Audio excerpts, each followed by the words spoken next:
God. Yeah, it's good to see y'all.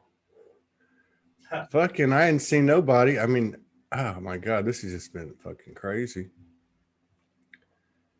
It's been a wild ride since the Soulogy Fest. Oh my God. Has it? Yeah, fucking. Oh, there goes the feedback. You good? Yeah. Okay. Let me check the because I'm doing it on Zoom. I don't. Okay. Here, let me pull it up on. Let me make sure it's up. Let's see. Holy crap, man. Okay, so there's Facebook. Here, let me change the. I'm gonna edit the link so you're tagged. Ty Hudnall. Man, myth, or AI. So definitely not the AI. I know that. Somebody was on the show the other day. No, this is like what's that? Jade said all of the above. All of the above. Yeah. Hang on. Let me kill the volume. Yeah. Okay. Okay. All right. Robert Evans, dope. I've been excited for this one since Soulogy Fish. Yeah, sorry we're 49 minutes late, but that's my fault. All good. I don't know if YouTube's on, but anyway. Yeah, it should be. Cool. Here it is. Hang on, let me double check. Just list to double check. How long has it been? 2 minutes. We're good. Yeah, we're on. Okay. There's Ty. There's turn this off. Okay. Right on. Okay, well, you know, here we are on the front line of the fucking apocalypse. God, you look good, man. You look good, man. Shit. I'm butchered, filleted. Dude, I'm having like what was it last night? I don't even know, man. I woke up at 3:07 my time. I probably fell asleep 7:30 in the morning. It's between like anywhere from 3 to 8, 9. One night I stay up all night. Normally sleeping like in 3 or 4 hour spurts. I don't know, how's it been for you? You're usually so calm, cool, and collected, and you look a little bit affected. Well, you know, the Saturn and Uranus square that we're all experiencing, the revolution that we're all experiencing is definitely taking on a personal nature for a lot of people.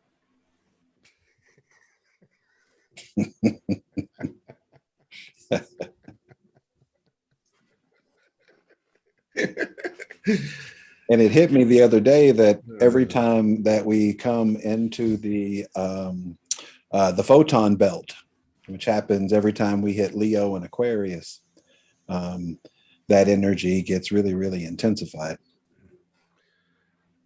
Ooh, man, are you going to be like this for the whole show? That was a big download. Okay, so for those people who don't know, this is Ty, my brother, and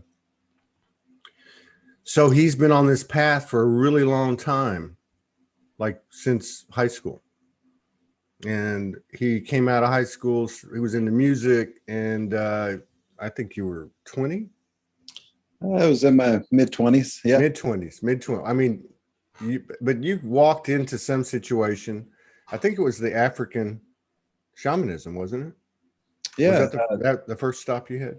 Yeah, actually, astrology was probably the first stop. Oh, astrology was my the first. Astrology teachers happened to be African priest. So they never pushed me into those traditions, but the spirit had a different idea. Okay. So what happened to your face? Okay, here you go. So okay, let's back up a second because I'm still off planet. Sorry. But okay, so all right, I just wanted people to, and actually Ty has a lot more. It never stopped. There's some other things he got into, but one of the big things he's into is, oh God, what would I call it? Like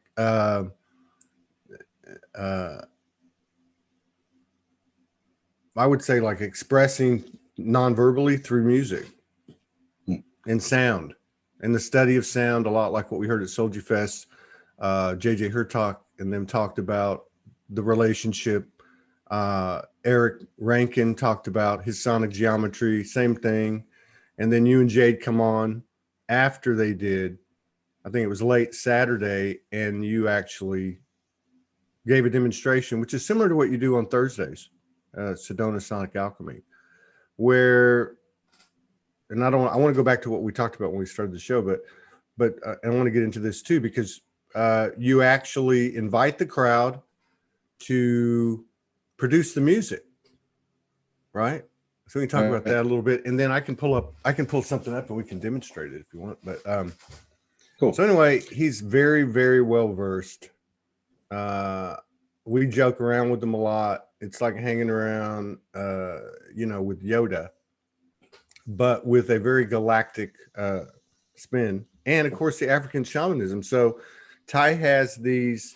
What would you call those? What are those? We call those that oracle Obiabata, the little oracle with big answers. Obiabata, the little oracle with the big answers, and he throughout his day, not say throughout your day, daily, he utilizes this old African shamanism oracle method.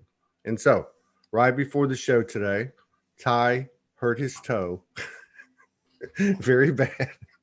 I stayed up till 3:07 before I got out of bed, and the first thing I thought of was him. And then anyway, here we are.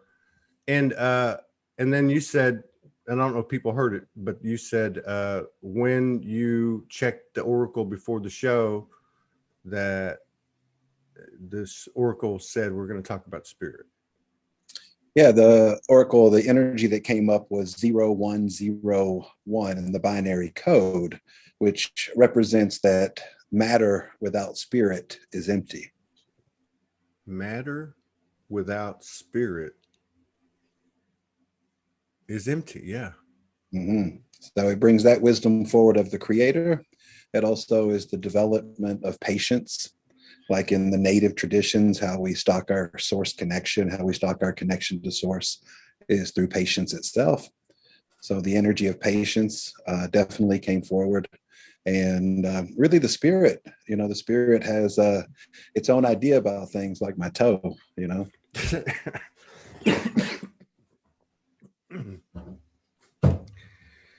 Dying. God, this is exactly what I need, is to talk to you, right? So the spirit, yeah, and the spirit has its own idea about your toe, and this spirit has its own idea about my sleeping patterns the last 6 weeks. And they're just, I don't know, is it me? But there just seems to be this palpable, more visible presence of spirit every day. And then you come and say, matter means nothing unless it's filled with spirit. Mm. Absolutely. Okay, this is a good place to start. I feel like I'm playing a cosmic adventure board game. It's all binary. The game is all binary. So, well, one thing I know about you, all right, we all have our, let's say, normal dispositions and natural dispositions, right? As we evolve, you usually have this certain energy about you, but today I can see a lot of humility. Not that you don't have it, because you do. Don't get me wrong. I'm just saying, like, you've just been humbled or something, like, and it looks good. It looks fresh on you. I mean, humility is definitely the path of shamanism, isn't it? Yeah. Well, I'm not officially indoctrinated, at least in this incarnate, whatever, but I absolutely understand that. And that's the one thing, and I've written about this, that's the one thing I can feel like I can truly measure myself, is humility. And what I mean by that is not that I'm more humble than other people, but that if I'm getting humbled, I'm okay. And it usually happens every day, several times. Right. So, like this oracle that you use, how old is it? We can definitely trace its origins to Egypt, and it's held in the West African traditions. It's a language itself, really, just like music is a language. It's a very similar language to sound and light, which is pretty much what we work with, like a container or an instrument where you hold the holes down to get the longest note out of a flute. Then you have a container of energy. And so in our energy field, we have the same thing. We have really 12 containers in the front, 12 containers in the back. And the way that those organize in the binary shows how we seek validation outside of ourselves, and ultimately how we learn to receive, which is quite the practice of humility, isn't it? There is a reason that wasn't a Freudian slip. There is a level of God, that's a strong word, isn't it? Humiliation. Mm-hmm. That's a strong word, but I've been there, personal, humiliation. But I'm just saying, like, there is some type of connection. I mean, it's not. That's a very strong word, but the humility thing, and then translated into this this old ancient tradition that's based on binary. Yeah, it's all binary patterns of ones and zeros. Ones represent light and matter and make up 3% of the universe. And the zero is not light, is not matter. It bends light. That's how we know it exists and connects every single thing in the universe. We call it the cosmic web. Right. So the zero makes up 97% of our reality. So the binaries basically it's the construction of the atom, or the proportion of the atom. It sounds like it. Absolutely. You can take it into everything, because everything in our universe, of course, is either the one or the zero, either light or matter, or not or matter. So basically what you're saying is, if I'm getting this right, I'm 59 years old, I'm just understanding this. So the nucleus is the one, right? Yes. The nucleus is the one. We could just say the nucleus is I'm just going to say that's the soul, right? Protons and neutrons. Mm-hmm. Right. And then the rest of it is basically a spectrum of roadways, highways, and cosmic byways. I mean, there's nothing there but reflection to get us to another place, it sounds like. In Egypt, when you see the sun disk and then the horns around the sun disk, the one is the sun, and the thing that's holding the sun would be the zero. Wow. Mm-hmm. So all the points container, all the points are actually the zero, and the circle in the middle is the one, which is right, the literal manifestation of light and matter, of course, but what's behind it? Yeah, that's always the question, isn't it? Yeah, the chicken and the cosmic chicken and the cosmic egg. Okay, this is cool. So you also mentioned patience. Mm-hmm. I think a lot of people can relate to that, in terms of what we did call manifestation, which I like to refer to as creation now. Like, it's different to me. Like that whole thing you talk about with when you get something, you know it's real because it's shareable. I'm talking about that energy of creation, like instant creation. But so you were talking about patience, and a lot of people can relate to that. I can just throw this in real quick because it goes to the question, but like it happened to me. It always happened to me. And then for some reason, a few months ago, everything just kind of started to go chill, and I quit worrying about it. And I guess that's maybe kind of the linear aspect leaving, but still, in regard to not just people's dreams, but also this energy that seems to be coming down on the earth, bigger and faster every day. The one that has that put that look on your face today. It creates this um, intensity, and I don't want to say apprehension, but it's probably a combination of like apprehension. Okay, I get that we're here. I get what we're doing. I'm embodying as fast as I can. Can we see the next stage kind of thing? You know what I mean? Like let's let the shoe drop. I feel like that's part of it too. So I think patience is a good topic for you to expand on. Well, nobody comes in with patience. It is one of the 4 areas of stalking. And of what? Stalking. Stalking. Mm-hmm. To stalk something to its roots, like animal stalks its prey. So in the native traditions, the 4 areas of stalking are cunning without manipulation, ruthlessness without vindictiveness, and to relate through your sweetness, and to stalk your source connection through the development of patience. Wow. That's powerful. It has like a rhythm of the seasons. You know, the 4 it does. seasons. It is the seasons. It is the seasons. It's the spring equinox, the summer solstice, the autumn equinox, and the winter solstice. Mm-hmm. You know, it's funny, we're talking about the equinoxes and all of that, because what we're really talking about is the verticalization of the magnetics of the planet Earth, and also the magnetics of you and I. And verticalizing our magnetics eliminates the wobble, and the seasons create the wobble.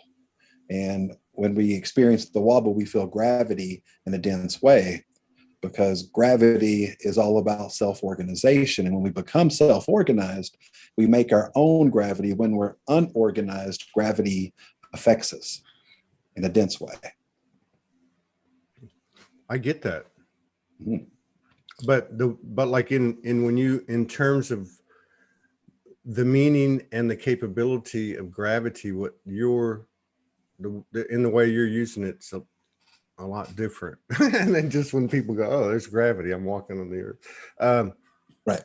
So what does it mean to when you organize? What does that mean in your nomenclature? Self-mastery. Self-mastery. Self-mastery is self-organization, or what we call true vulnerability, openness to receive who we are and share who we are, and let people rise up to meet us in that space or not. Yeah.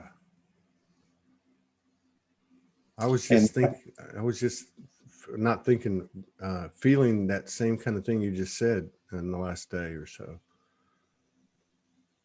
Well, I find in the code, vulnerability comes up in the gravity of things through protection.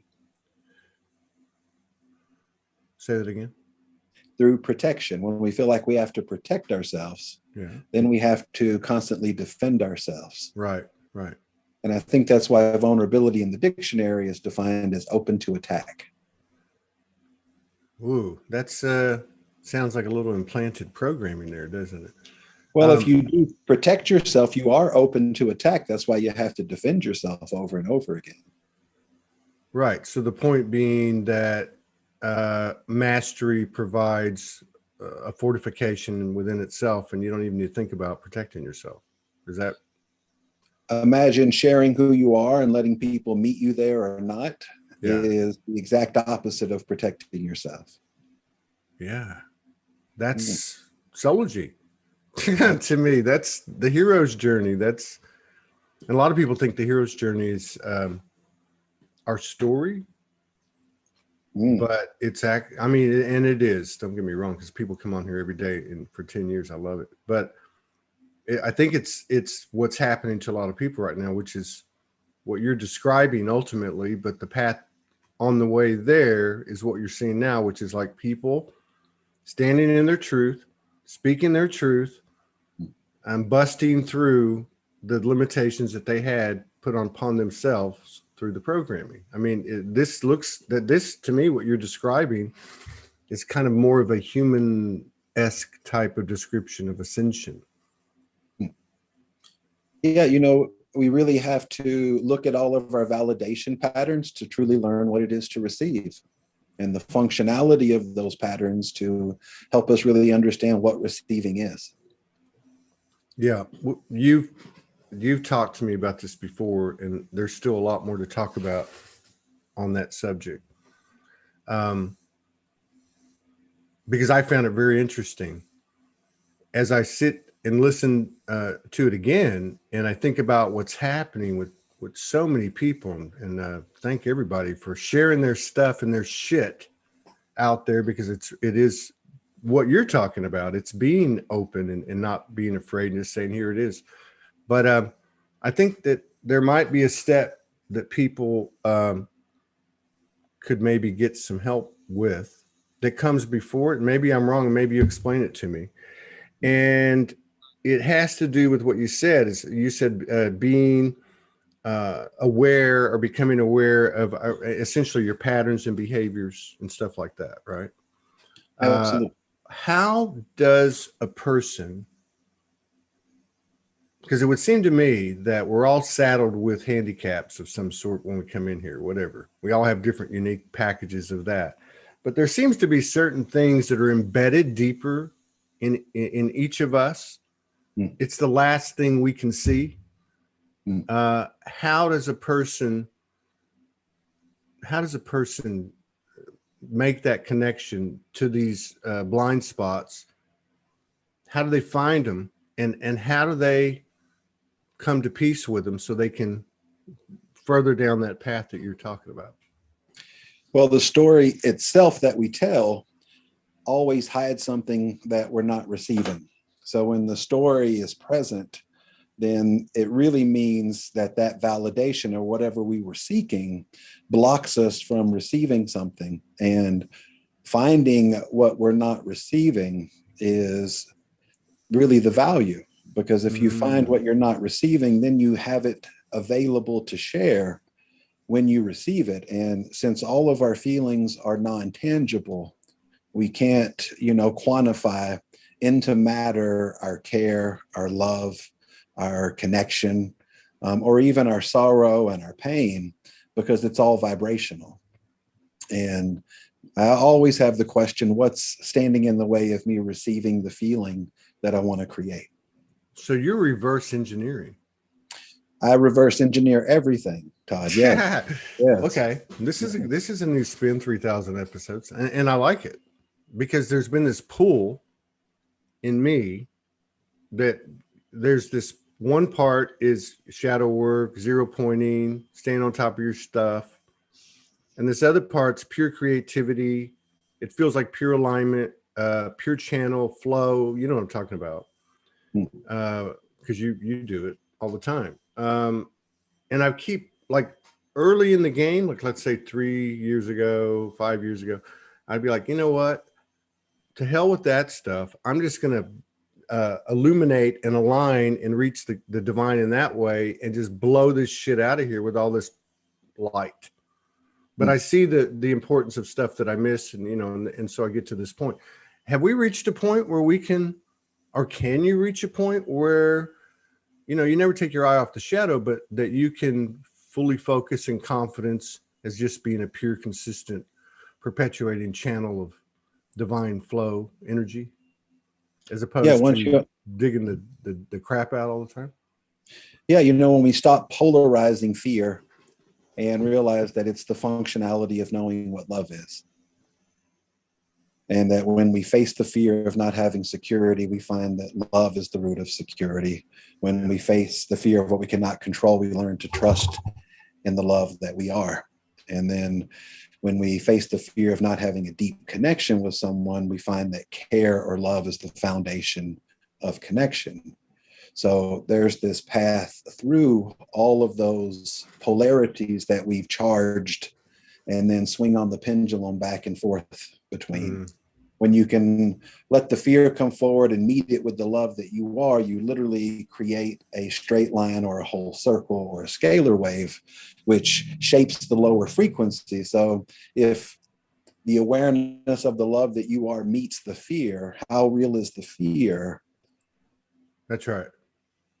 It's only as real as we. I just want everyone to know, this is the slowest I've ever heard him talk to explain this stuff. Jade must have been talking to him and telling him to keep it to this. This is perfect. I'm giving you a hard time because normally you're like, and I'm like, whoa. I'm usually like hanging on to the, like you're like the tail of a tiger, man. But I get you and I can stay with you. I just want to make sure everyone is picking up on all this. But I guess the code is just even in the expression itself, because this is the world.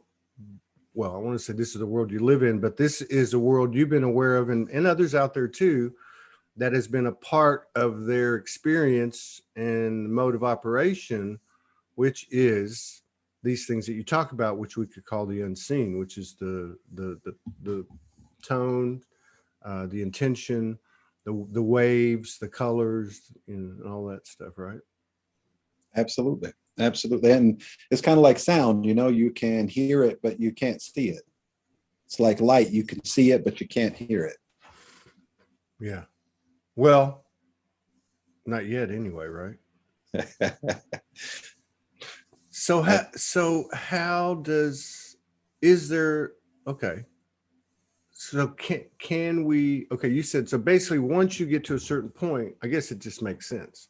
If you got 40% crap and 60% of, you know, you can blast, and as it drops, the other one just increases, right? I think that the integration of our feelings is really the most functional thing, because if your feelings aren't integrated, they're not that functional. Now that's good stuff. That's a good takeaway, because that's purely human. That's something we can all relate to and be conscious of. Right. So no, go ahead. Go ahead.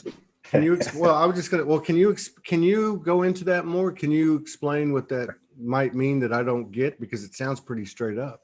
Well, we're all familiar with the pain body and the light body, right? So let's look at the anatomy of the pain body and the light body a little bit. And so the anatomy of your pain body has 6 parts, and the anatomy of your light body also has 6 parts. And these 6 parts are all scalar waves, which are circles that make the flower or the seed of life. Okay. So when you see the organization of the flower of life and you see all these circles making this flower, you're seeing a harmonic organization of an integrated system. And so our resistance itself to everything teaches us what it is to accept. Our judgment of all things teaches us to understand and forgive. Our control and concern teaches us to trust. Our fear and love teaches us, or fear teaches us what love really is. Sorrow teaches us what it is to know our connection, and pain ultimately teaches us what it is to know pleasure. And when I say pain, I mean victimized entitlement, defensiveness. Pain, victimization, entitlement, and defensiveness, protection. You know, man, this is cool. We should go ahead and do Saturday too, right? What was that? We should go ahead and do the Saturday as well, right? Oh, yeah. Saturdays I do my class in the morning, so I have a small group of students that dive deep into the code in the I call it light body evolution. Do you do it in a Zoom room, or do you do it? It's a Zoom webinar on the network. So I think we have up to 45 hours of content up now. Yeah. This is on what's the name of it? It's on the Vibrational Empowerment Network. Yeah. But I mean, body evolution. But what's it? Body light body evolution. Yeah. It's really my self-development course, because self-development is something, that's what we're really talking about here. It's something that can't truly be taught. It must be this experiential process. We have to go back to this. And I actually brought that up because I thought we should do another show. We were going to reschedule and take that a slot, or the next day, or 3 or 4, because there's too much to talk about here. I'm still back on. I got this, especially. It seems like there was a blast around in the first 7 to 10 days in June. And I am not one of those people, but I'm telling you, 3 days ago, I feel the same energy, the same cycle. It feels the same as a month ago. And I feel like there's going to be a blast. And then, of course, there's the Lionsgate. But so obviously there's been a lot of solitude for a lot of people. I think I can speak for everyone, most people, a lot of self-introspection. and it's taken us down to these rabbit holes we've been through down before, but deeper and deeper and deeper. And to my point earlier about, can I just blast it out with a light, because it doesn't look like there's a whole lot left there. And the way the stuff is coming out of people's bodies too, and I'm not the only one, that seems to be more evidence to it. But you mentioned victim consciousness, and yes, there's entitlement and there's things that go with it. But I had this thought in the last couple of days, and it was in regard to, in that whole dialogue of forgiveness and integration and oneness, and it was about narcissistic frequency. Mm. And I was going down this rabbit hole, and all of a sudden I just got it. We call it higher self, you, me, we, and it, whatever it is. And it just said, at some point of awareness, victim consciousness is straight up fucking narcissism. It's narcissistic, period. Yes. And like a big bell went off in my head, and I went, at some level of awareness, and to me, there's plenty of information out there now.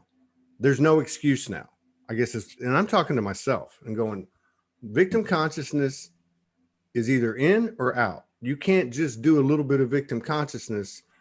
You can't do that, because that's bullshit, because you're out there 98% of the time doing one thing, and 2% of the time you're full of shit. And we know how the universe feels about stuff like that. So my point is what's your thought on that? Is victim consciousness just pure narcissism?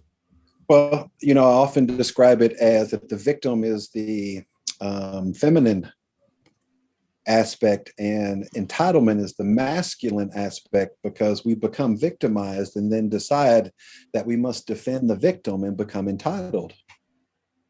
And many people get stuck. They get stuck in the entitlement, which ultimately is the pathway of humility. Victimhood and entitlement is the pathway of humility. Without it, without that pain, how would we really understand what it is to be humble? Yeah. Wow, that's deep. In the Toltec traditions, they really go into entitlement as part of the victim programming. And that's something that all the psychologists that come here to Sedona for the retreats and such, I have to educate that to them, because that's not something they're holding in the psychological world, because we've raised entitlement up to mean success. And entitlement really can never mean success, because there's no level of fulfillment in entitlement. Yeah. Mm-hmm.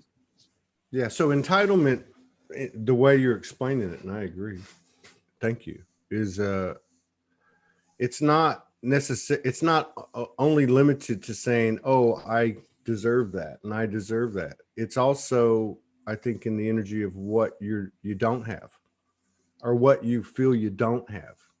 Right? Like, because I can see what you're saying. It's like if I check my field and I have thoughts of, well, I don't have this and why don't I have that?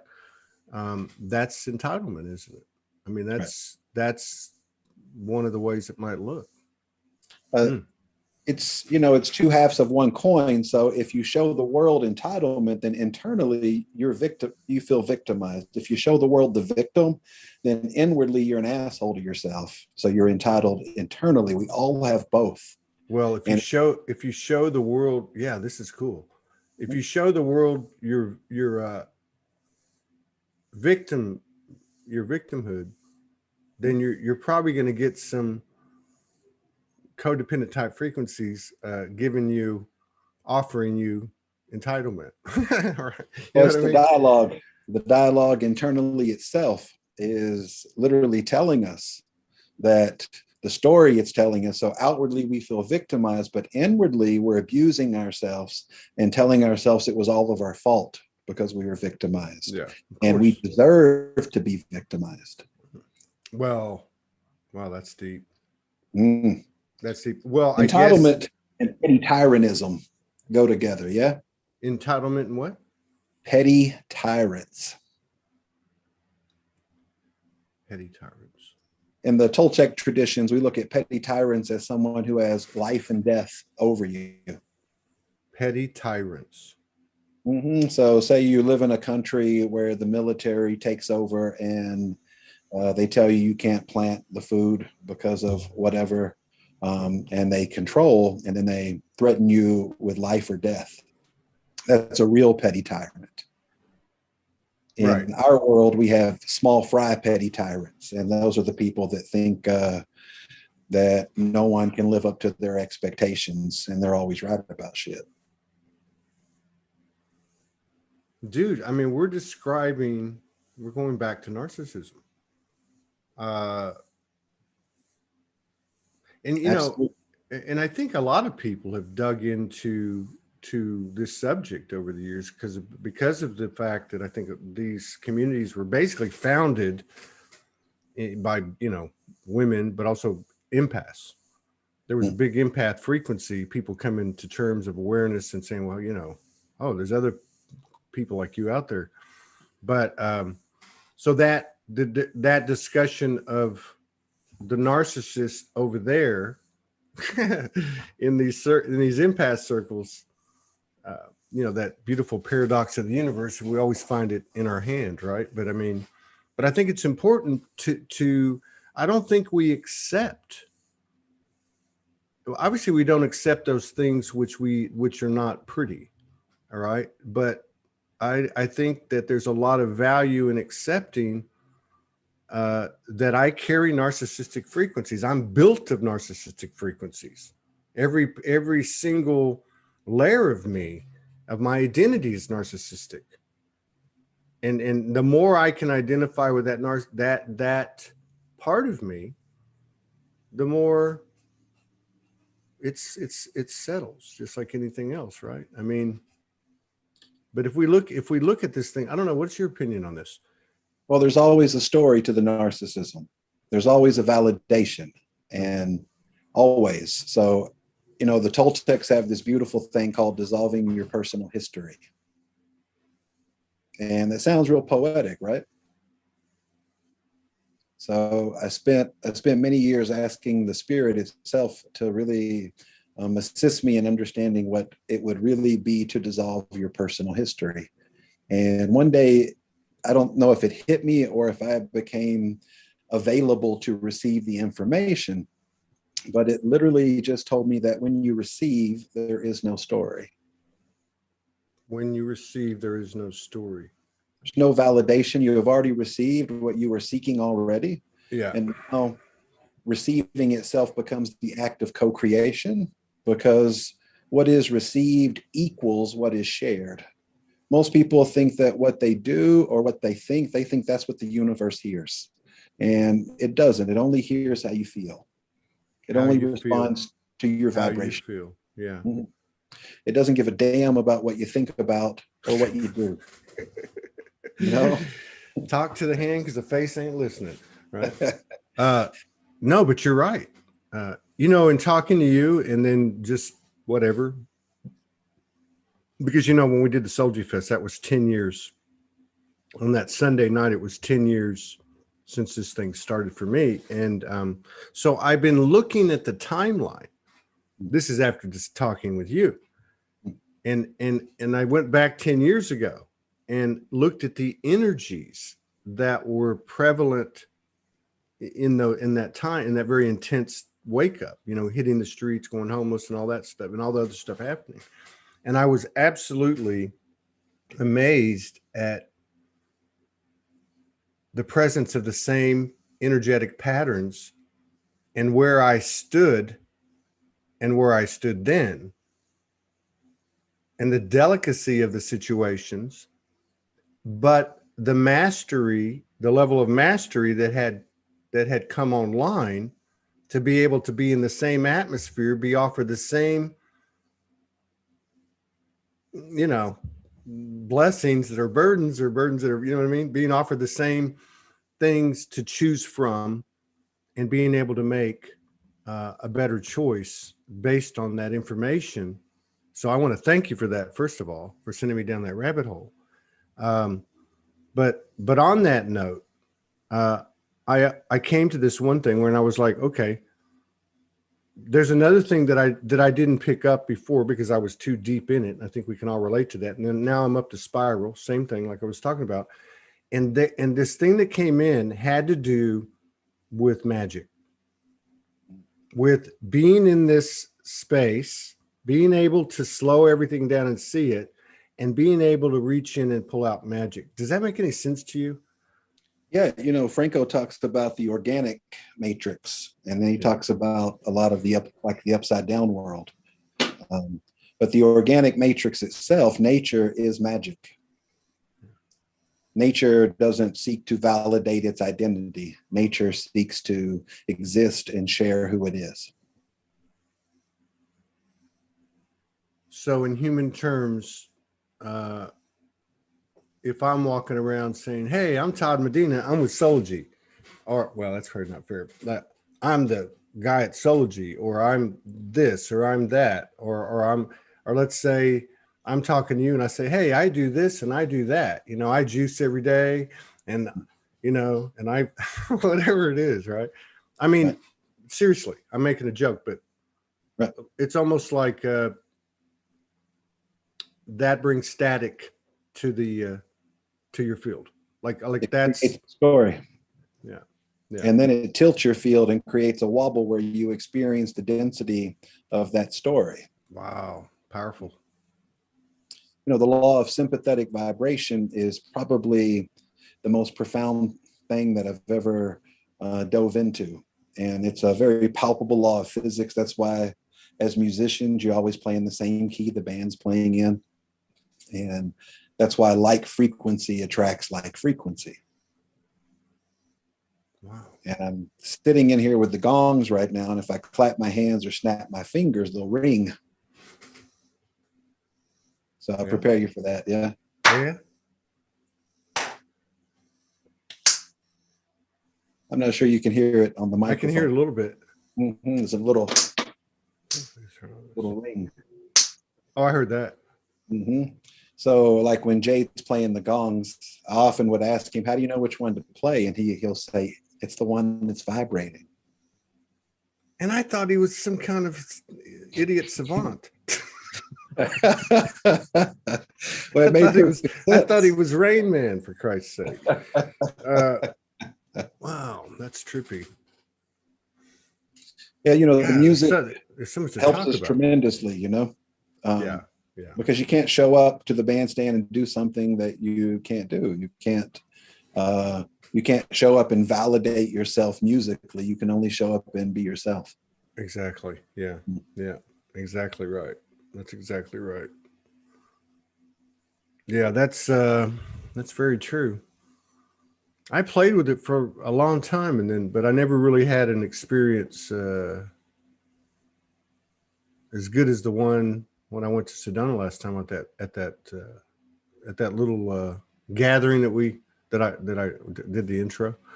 Mm-hmm. That was pretty cool. That was very cool. That was fun. Yeah, that was very cool. Yeah, because that's what I'm talking about. It's like you don't plan it. You don't even talk about it. You just do it. You show up and do it, right? It's weird. I've been getting some couple of comments here and there. You know, there's a lot of imbalance in the air, and you know, a couple of people are like, "Hey, you know, you do this on your show, and you do that on your show, and you shouldn't do this." And you should. I'm like, "Fuck you," you know. I love you, but fuck off. Right. You know, fuck off. And it's not about me. It's about I respect, because there's people that get on I don't resonate with. Right. But they have the balls to get on. And I respect that. And that's what I'm getting. I mean, there's like a step up, walk the talk type of energy out there, if you ask me. And I'm at the point in the last couple of days, I'm like, you know what? Fuck it. What choice do we have but to grow the fuck up? Stop pointing the goddamn finger at people and places and things, and jump on this fucking horse. And I'm raw. I guess I'm riled up. I don't know. I just woke up. But this is what this language that you're so well versed in, you know, raised in, whatever, initiated into. This is what it says. And it's really no different. It's actually more specific and more simple and understandable and concise than the Bible and the Torah and the Quran. But you know what I mean? The vibe of that, like you got to go to Sunday school for the next 4 years, and then you know, but that's really the message, isn't it? Isn't it? Taking responsibility, being in a state of awareness and presence. I mean, that's really, these are our Yeah, ancestors. the warrior would say to know instead of to believe. To know. Mm-hmm. To know. Gnosis. And that's why warriors have no belief system.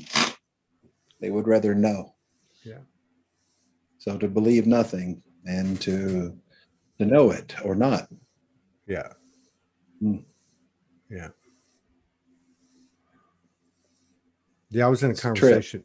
I was in a conversation the other day, and it was, what do you want?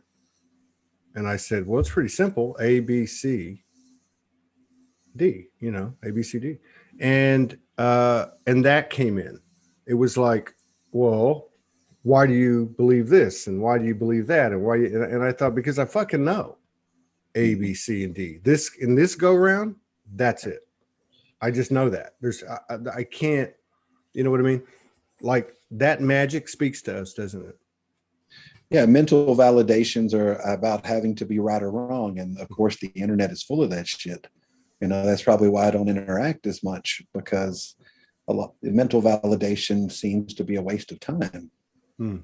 You know, how much energy do we put in of having to tell somebody how they should do something, or having to be right to feel okay about ourselves?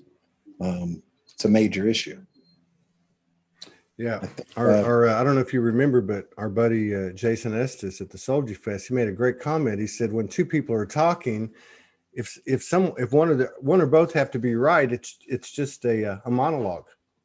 It's not a expansive experience. It's a waste of time, right? That's what you're saying. It's a waste of energy in a way, although better. Validation itself is teaching us to receive. So, you know, I always hold that energy that everybody, you know, having to be right on the internet and stuff, are truly learning how to receive their own clarity and face their own suffering. Yeah.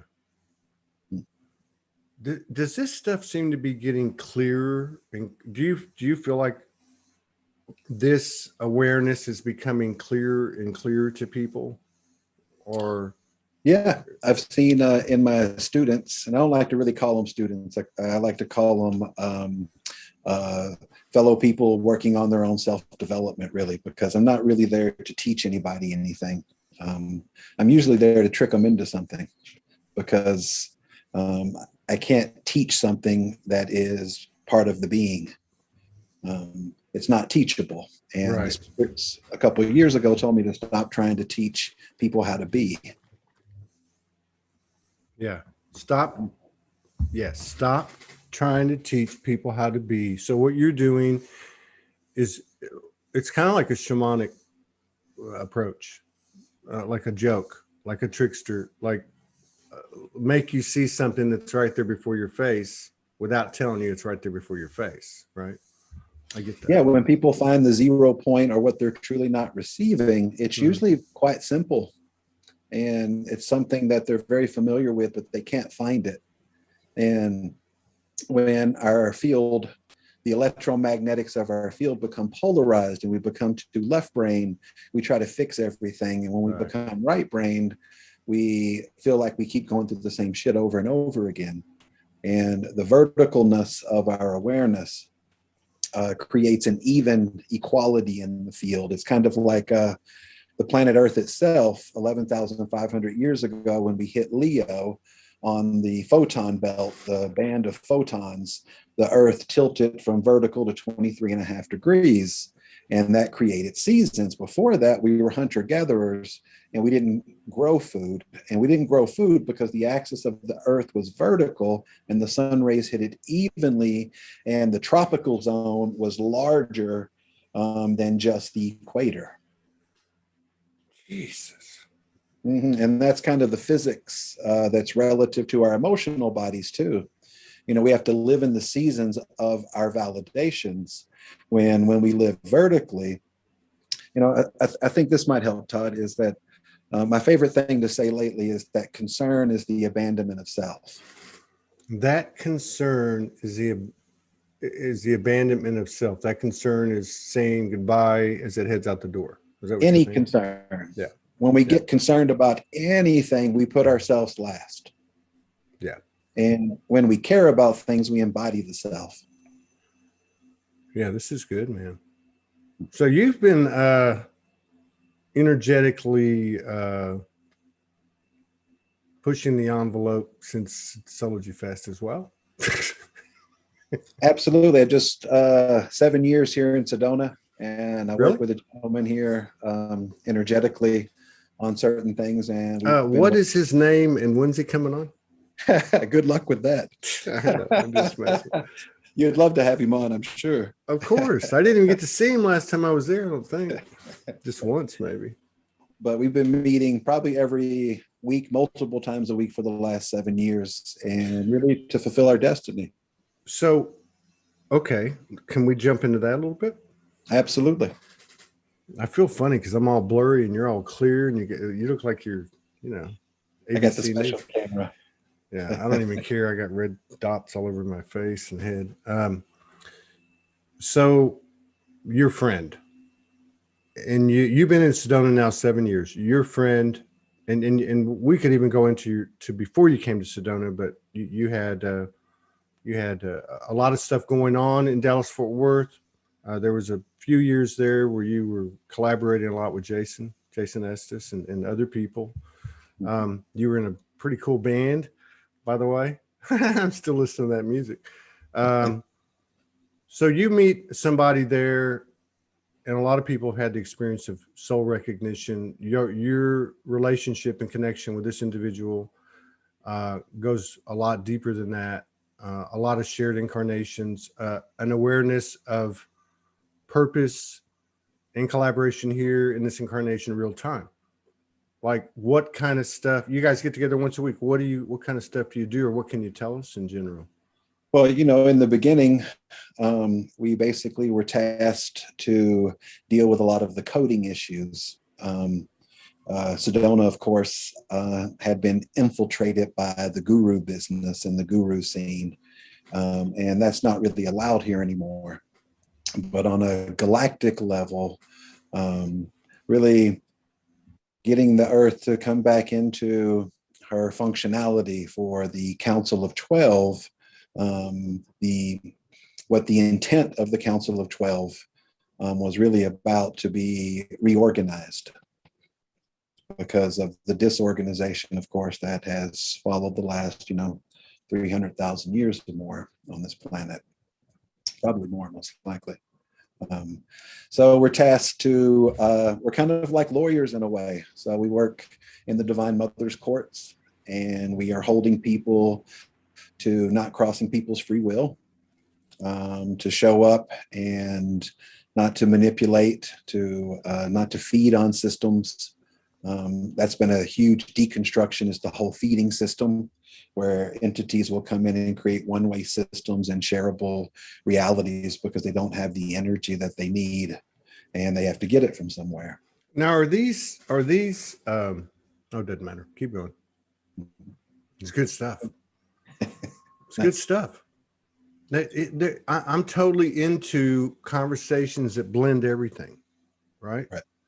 Like Soulogy Fest, all these different points of context create a bigger field of creation, right? Or potential. So I love having these conversations because, and that's part of my thing the last couple of days is I'm tired of playing in this shit. I'm not going to play in the shit. Now, I'm not saying I'm doing it, but what I'm saying is, of course, I've had an involvement like we all have. And I tell the story because I think people can relate. But over the last, and it's been building, over the last couple of days, it's like, you know what? I'm just not, it's an all or nothing proposition. This information that you carry and so many others carry, there's enough out there that we all, I think at some level, of maybe not fully conscious level, but we know energetically, we know this is all bullshit over here. This is the path over here. Do we know what it looks like? Not really, but we've got some things that we can refer to. And then the real-time intel like that comes out of talking to someone like you. It's time to put up or shut up. And again, there's no judgment and there's no right or wrong, but if we are here, let's roll. And Yeah, the Saturn and Uranus, the astrology of what's been happening is very telling. And about a month ago, we had this huge T-square between structure, revolution, and how we organize things. And a lot of people broke up in their relationships, had big rays because it was in Leo and super dramatic. And Venus was there and not feeling like they were in the flow, feeling stuck and having to dramatically reorganize their own individual value and also their individual or their freedom. And the big Saturn and Uranus square that lasts till 2023 promises a revolution of value and a either restriction of individuality, of course, that we're seeing, or an empowerment of individuality. Is it either or? Well, that depends on your choice, doesn't it? Okay, because it's really not a collective thing; it's an individual thing, right? Mm-hmm. I mean, that's a thing. You know, people that are deciding that fear is a motivator to make decisions from, you know, this is really either we restrict not just one person's individuality, but we do it collectively. And I think that's one of the biggest issues. And we're also seeing the return of the last 84 years of debt slavery from the fractional banking that was created under the same position that Uranus was in right now, which is in Taurus, which is one of the hardest signs that is promising this revolution of value, which also can be an undermining of value that we saw 84 years ago when fractional banking was set up. And we have a system now that's not literally based in any value. It's made up value. Yeah. It's bullshit. I refuse to participate. I'm right there with you on that one. So here's another thing, right? That another of the, well, I personally think there's only one elephant in the room now. Victim consciousness, period. Victim consciousness is narcissism. If you have any level of awareness, both externally in these types of communities or even within yourself, because we've all had massive transformations and expansions if we really think back, even just the last few years. Right. But this energy is intense and we can forget everything pretty quick and say, get me the F out of here, right? But right. The other thing, there's these little elephants in the room that I think are getting worked out. Obviously, it makes sense. And one of them is, where do you put your attention, or how much attention, or how do you deal with the Federal Reserve frequency or the COVID-19 frequency or whatever? Where does that sit in your day? So I think developing the self-awareness program, the spirits asked me to develop something of how I develop myself, and especially emotionally. Like, for example, now fear cannot come up with my own presence of the love that I am. They don't exist separately. And I know that any fear that comes forward is this pathway to use conflict to create harmony. So personally, it sits right where it sits for everybody else, but I see the totality of it and experience the totality of it. So I invite it in as my teacher. I invite it in as my friend. And I know that it's something I must go through and not necessarily avoid for any reason. Mm-hmm. How does that go down with you? God dang it. Okay. So these conversations, how does that go down for you? These conversations, I'm realizing now, this is like real time, last 2 days, the clarity, it's my human speaking to, let's just call it my higher self, or I say my soul, whatever. It's that talking to this, Okay. How does that conversation, how does that occur for you? What you just described? Do you have that type of conversation, or is it intuitive, or is it through the? Absolutely. Oh, that's the 144 different validation patterns. So I read it in my field.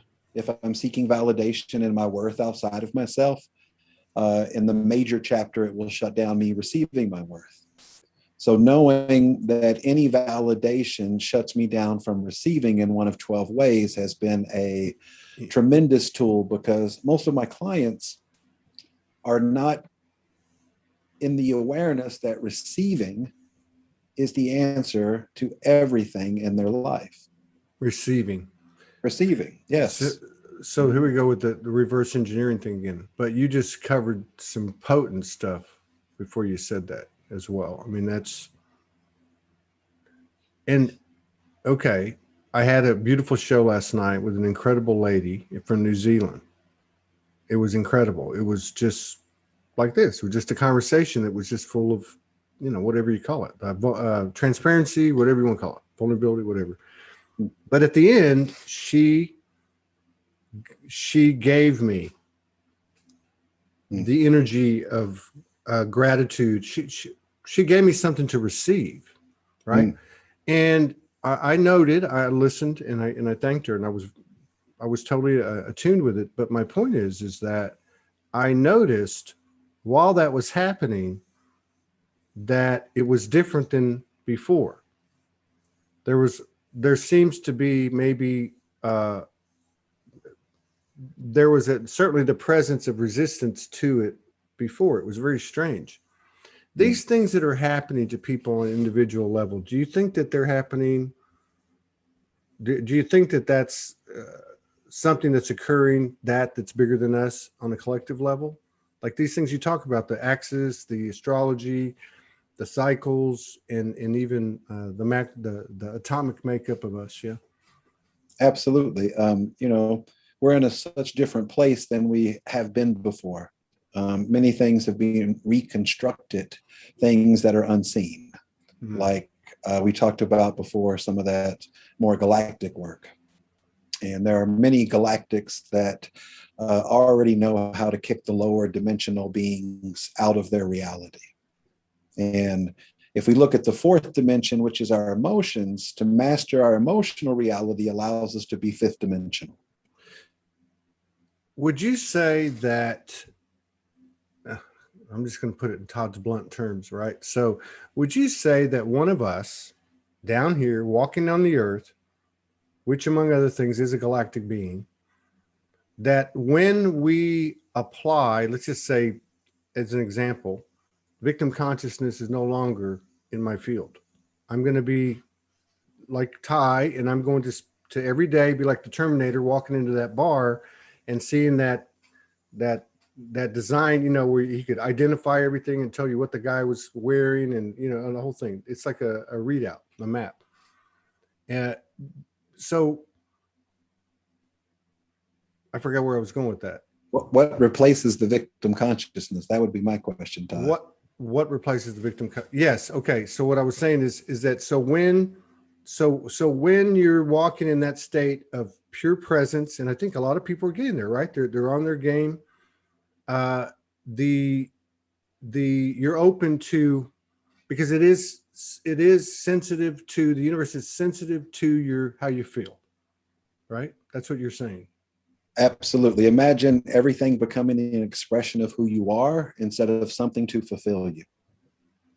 Okay. And so many people in these fluctuating energies and times find themselves in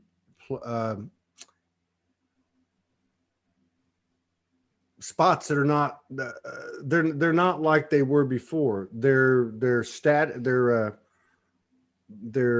movement, there's displacement and stuff like this. I see a lot of people doing this, and they're doing it, and it's a little bit shaky because it's kind of new territory. At least it's new territory for the first time. It's been a long time. How do we vibrate upwardly once we hit a state of awareness that this is not something being given are held from us. This is actually, this is my energy I'm looking at, and I want to change it. How do I do it? Right. You know, I think that charge itself, and when I say charge, I mean protecting ourselves or giving our energy away, positive and negative charge, takes the place of receiving. And so when we go into this protection, we attract situations now where we feel like we have to protect because like attracts like. And then when we deplete ourselves and give all this energy away, then everything tells us that we have to keep doing this. Now, energy is healthy when it pulses, but when we've created charge for such a long time, actually pulsing is not the easiest thing. And that's what becomes so difficult in people's process, because a lot of my clients are processing charges from their childhood that they spent the last 40 years fortifying in this story that they have to protect or deplete themselves to be loved, cared about, or whatever it may be, to receive, literally. Notice there's so many stipulations on receiving in the dialogue. You can have this when this happens, if this happens. And so the dialogue holds your emotional reality hostage. And it's real good at it, really. It's excellent at it. Dude, we got to do this again, like pretty quick. There's too much to talk about. This is to get our feet wet, but there's too much to talk about. And I'm just talking to you, and I'm getting a lot of clarity, you know, just over the last, right? Like things are coming together, mixing this with the experience that and as the individual goes, so goes the collective. So I got to believe this is fresh stuff. This is good stuff. I mean, there's a lot we could get into, but I feel like this victim consciousness thing, it's like once and for all. It's like, why are we chopping the heads off all of the appendages of victim consciousness? Why do we need to chop each fucking layer off? Why can't we just chop the head off? And you know, there's that old connotative energy of, well, I'm only human. Well, we realize now we're way beyond that. So it's really a matter of knowing, right? Like you said, it's a matter of knowing that's not even real. So at some point, at some level of awareness, it's time just to kick its ass out of the room, isn't it? I mean, it's kind of like when people try to work out the outcome to feel safe to things. None of that is real either. But look how invested they are in it. How invested we get in and thinking that we should know the outcome, and then that's going to create safety. It's the biggest lie, and it's the biggest place that as humans we play God like we're supposed to know. The lesser gods. Dude, I'm looking at an infinity sign in my yard. As you were saying that, I shit you not. That's crazy. I know, I'm seeing it. I'm looking right at it. It's crazy. The hell. Wow. Yeah, man, it's good to connect with you. I'm sometimes you need that, right? That's why I like doing the show, no matter what happens, even though it's such a pain sometimes. But anyway, I'm sorry I'm late. And what do you want to do? Do you want to do this weekend? What do you want to do? Sure. When can you do it? Yeah, I can do late Saturday afternoon. Hang on. Let me We're also going to go live. We're going to go live tomorrow night. And yeah. Special guest, Lodo. Who? Lodo. He is a Tibetan performer, and he told me a story yesterday that when the Dalai Lama came out of China and they went to India, he was since he was 9 years old, the first part of the cultural arts program that the Dalai Lama created to keep the Tibetan traditions alive. And so he has dedicated most of his life really to the tradition.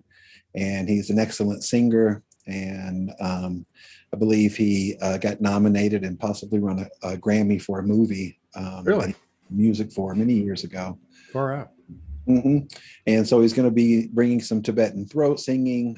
He's going to be bringing some traditional Tibetan songs. And he's going to be here in Sedona for the next 6 weeks. So we're probably going to put him up quite a few times. Really? Yeah. Well, let me know.